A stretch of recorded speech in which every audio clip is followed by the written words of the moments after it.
Assalamualaikum, saya nak tanya, ada had kan tahun atau bila nak uruskan pusaka mak saya di kampung? Mak saya dah setahun meninggal. Sekarang saya yang jaga rumah pusaka mak saya.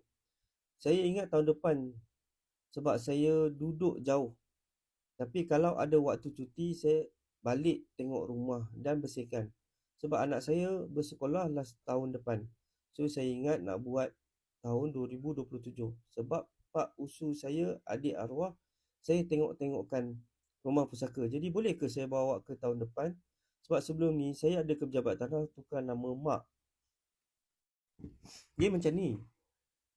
Saya memang galakkan uruskan segera. Benda ni kalau kata tahun depan, tahun 2027 baru nak urus, dan benda tu dia lambat. Dan saya dekat isu puan ni, saya tak tahu siapa waris faraid. Kita takut ada yang meninggal. Bila kalau kata ada yang meninggal lagi, benda ni akan merumitkan keadaan.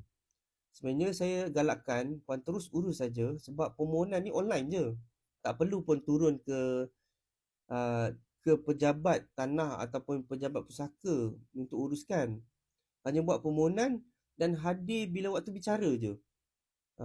Pada waktu bicara tu mungkin puan kena setkan masa, mungkin terpaksa cuti lah, ataupun minta anak tu diuruskan oleh siapa-siapa. Tu pandangan saya lah sebab semuanya online sekarang ni. Tapi kalau puan tak tahu macam mana nak urus, nanti puan beli buku saya, tak lama lagi akan keluar. Buku tu saya akan tunjuk macam mana nak buat permohonan pusaka tu.